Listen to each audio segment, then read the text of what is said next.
राजधानी जयपुर के विद्याधर नगर स्टेडियम में डीएनटी समाज का विशाल महापड़ाव आयोजित किया गया।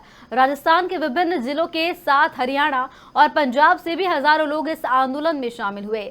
समाज ने अपनी 11 सूत्रीय मांगों को लेकर सरकार से जल्द निर्णय लेने की मांग की है और चेतावनी दी है कि वार्ता नहीं होने पर विधानसभा घेराव किया जाएगा। राष्ट्रीय पशुपालक संघ एवं डीएनटी संघर्ष समिति के अध्यक्ष लालजी रायकन के आह्वान पर आयोजित महापड़ाव में बड़ी संख्या में डीएनटी समाज के लोग एकत्रित हुए।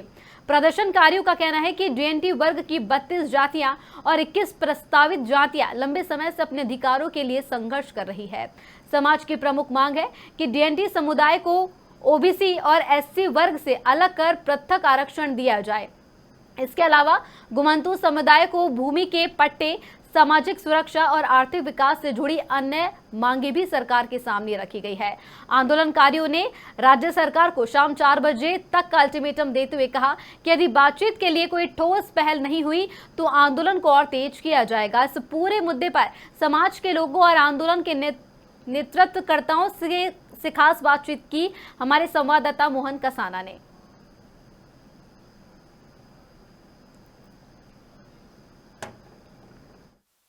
4 बजे तक का अल्टीमेटम है। 4 बजे तक सरकार कुछ करती है तो देखते हैं और 4 बजे हम डिसीजन लेंगे कि हमें क्या करना है।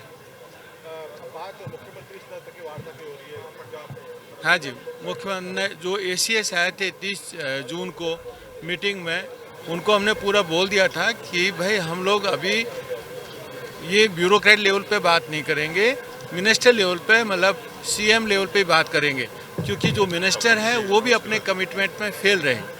उन्होंने बोला 3 महीने के बाद समाधान लेके आएंगे, 9 समाधान, 6 महीने हो गए, 7 महीने हो गए। इसलिए इस बार हम लोग सीएम मीटिंग करेंगे और हमारा आरक्षण लेके ही यहाँ से जाएंगे। अगर आज आपकी मांगे नहीं मानी जाती है तो आगे क्या स्टैंड रहेगा? 4 बजे बताएंगे आपको कि हमारा क्या स्टैंड रहेगा और 4 बजे तक हम वेट करते हैं कि वहाँ से क्या सरकार का क्या रुख रहता है। देखिए, हमारी जो सीधी एक ही मांग है कि डीएनटी घुमंतू जातियों को 10% आरक्षण, जहां हमारे लोग बैठे हैं वहां उनको स्थायी पट्टा, हमारे लोगों के जातियों के आगे जो विसंगति है उनको तुरंत प्रभाव से दूर किया जाए।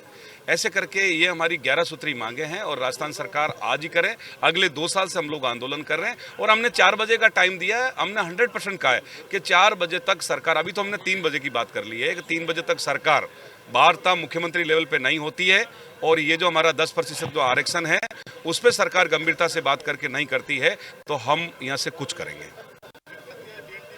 32 जातियाँ हैं, वैसे तो सरकार की लिस्ट में 32 से 53 जातियाँ हैं और देखिए आज 53 ही जातियों का जो जनसलाब जो उभरा है आपके सामने है। अभी भी लोग रास्ते में हैं, अभी आप देखिए 1 घंटे पर बाद में पूरी तरीके से लाखों की संख्या में लोग यहाँ पे हैं।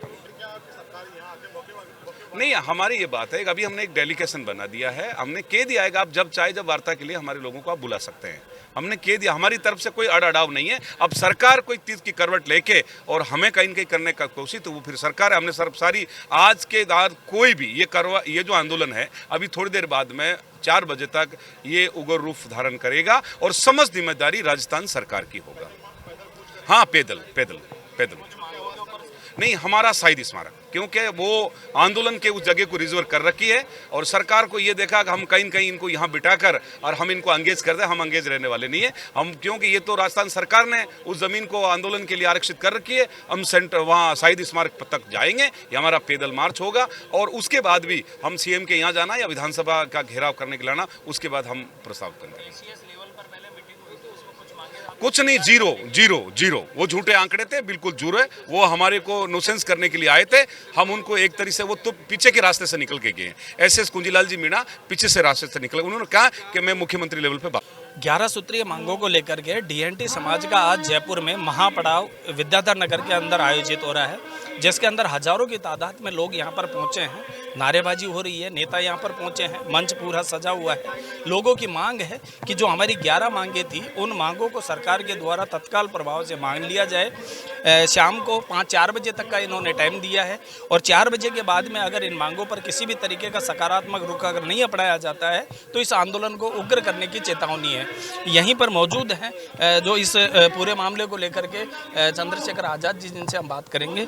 सर, क्या अपनी मांगे हैं, किस तरीके का ये आंदोलन है? 11 सूत्रीय मांगे लंबे समय से लेकर के हर जिले टू जिले पर भी आप लोगों के कार्यक्रम हो रहे थे, और आज क्या किया जाएगा? देखिए, ये जातियाँ वो जातियाँ हैं जिन पे अंग्रेजों के टाइम पे CTA लगा था, क्रिमिनल ट्राइब एक्ट। 32 जो कास्ट है वो DNT में यहाँ लिस्टेड है राजस्थान के अंदर, बाकी जो सब लिस्टेड है वो 53 कास्ट है। इनकी जो लंबित मांग है, जो महत्वपूर्ण मांग है, वो है कि ये कोटे के अंदर कोटा चाहते हैं रिजर्वेशन का। OBC के वर्गीकरण की मांग करते हैं, SC के वर्गीकरण की मांग करते हैं। कारण है कि इन जातियों को आप उसको एक उस एग्जाम्पल के तहत देख सकते हैं, जैसे एक बाड़े के अंदर बकरियों को बांध दिया और उसी में मारने वाली गायों को बांध दिया। अब वो जो पहने सींगों वाली गाय हैं वो इन बकरियों को चारा पानी लेने नहीं दे रही है। सेम ऐसा ही हमारे साथ हुआ है। OBC के अंदर 24 जातियाँ हमारी आती है। उन 24 जातियों में से आज तक आप अगर ब्यूरोक्रेट्स की या कहीं भी लिस्ट उठा के देखोगे तो एक भी इनका कोई IAS IPS नहीं है। आज़ादी के बाद से आज तक इनका कोई MLA नहीं बन रहा। तो आप एक बार सोचेंगे इनका हक खा कौन रहा है? तो ये अपने हक की पर्सनल मांग कर रही है। भाई, हम किसी का आरक्षण छीनना नहीं चाहते ना, हम किसी से, हम तो अलग से आरक्षण चाहते हैं क्योंकि जितनी हमारी पॉपुलेशन है राजस्थान के अंदर, इस DNT समाज की जो पॉपुलेशन है वो 1 करोड़ 23 लाख लगभग है। तो 1 करोड़ 23 लाख यानी राजस्थान की आबादी का 15%, तो हम तो फिर भी 10% मांग रहे हैं ना। भाई, हम किसी फाइनेंशियल या इकोनॉमिकल बेस पे भी नहीं मांग रहे। शेर सिंह जी, कुछ समय पहले जो ACS समाज कल्याण विभाग था, उसके साथ में DNT समाज की जो एक कमेटी थी, उसकी बैठक भी हुई थी। कुछ मांगों के ऊपर सकारात्मक कार्य भी हुआ था। उसके बाद में क्या रहा? देखिए, 5 दिसंबर 2025 को वार्ता हुई। मैं खुद वार्ता में शामिल था। सरकार के कैबिनेट मंत्री अविनाश गहलोत जी शामिल थे।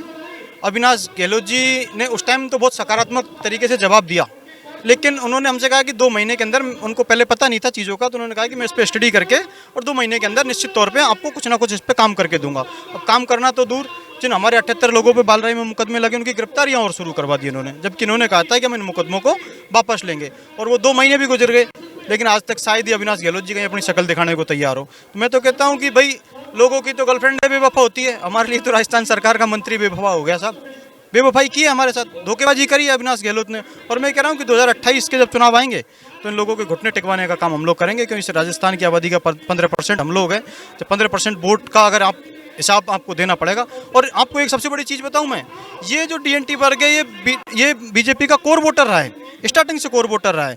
लेकिन अब की बार जब ये BJP के टेंट उखाड़ने का काम करेगा तो निश्चित तौर पे इस गवर्नमेंट को बैकफुट पे आना पड़ेगा। अच्छा शेर सिंह जी, मेरा एक सवाल और है कि इसमें कुछ कम्युनिटियाँ वो हैं कि जैसे रेबारी की बात करें, गाड़िया लोहार की बात करें, इनको सबको पहले ही गुर्जर आंदोलन जब हुआ था उसके साथ में इनमें से इन कम्युनिटियों को निकाल करके OBC से और एक SBC के अंदर भी उनको रिजर्वेशन दे दिया गया, लेकिन फिर भी आज वो रिजर्वेशन मांग रहे हैं। देखिए, उसका एक बेसिक कारण बताऊं मैं आपको। MBC 500 रुपये का वो नोट है जो राजस्थान में तो चलता है लेकिन दिल्ली में नहीं चलता। इसका सीधा सा मतलब है कि MBC का जो रिजर्वेशन है वो 9वीं अनुसूची में भी नहीं डाला गया।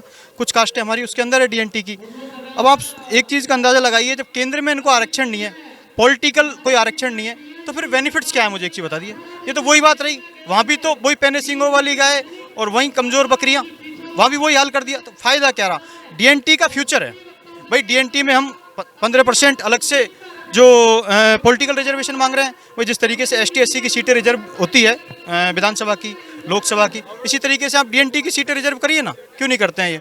और हम तो भाई ये भी नहीं कहते कि इनको एक चीज़ का ले जाते हैं कि भाई कोर्ट ने 50% का रेशियो फिक्स कर रखा है, कैप लगा रखी है। हम कैप खोलने की भी बात नहीं करते, लेकिन हम तो ये कह रहे हैं कि जो हमारा जो रिजर्वेशन है, जहाँ OBC का 21% रिजर्वेशन राजस्थान के अंदर है, उसमें से हमें 7% करके दे दीजिए। इतनी पॉपुलेशन हमारी है। SC में हमारी जो 8 कास्टें आती है उनकी पॉपुलेशन ST की 3% से ज़्यादा है, 7% के समथिंग बनती है। तो हम तो ओनली उसमें SC में भी 3% ही मांग रहे हैं, तो 7 + 3 10% रिजर्वेशन हो गया हमारा। हजारों की तादाद में आज यहाँ पर पहुँचे हो, 4 बजे तक का अल्टीमेटम है, तो हो सकता है कि आंदोलन अब ज़्यादा उग्र होने वाला है। देखिए, सरकार इस चीज़ से तो पहले ही सजग है। बालराई में हम इनको तेवर दिखा चुके हैं और हम वही कहते हैं ना कि हथियार चलाने छोड़े हैं, भूले नहीं हैं। वापस वही घोड़े वही मैदान है। शाम के 4 बजे तक अभी संघर्ष समिति क्या हमको ऐलान करती है, लालजी राय का क्या आदेश करते हैं, उसके बाद हम देखेंगे कि सरकार के जो पुलिस के बैरिकेड लगा रखे हैं वो 1 किलोमीटर दूर तक नहीं दिखेंगे। शेर सिंह जी का स्पष्ट तौर पर कहना है कि जब ये आंदोलन है, इसमें हजारों की तादाद में जब पब्लिक यहाँ पर पहुंची है, लंबे समय से अपनी मांगों को लेकर के जो क्रियाशील बनी हुई है, सरकार को 4 बजे तक का अल्टीमेटम इन्होंने दिया है कि अगर सरकार 4 बजे तक हमारी मांगों पर किसी भी तरीके का सकारात्मक रुख नहीं अपनाती है या फिर हमारे साथ में बात करने की कोशिश नहीं करती है, तो ये जो आंदोलन है इसको और उग्र किया जाएगा। सहयोगी मुकेश मीना के साथ मोहन कसाना, NSC 9 न्यूज़, जयपुर।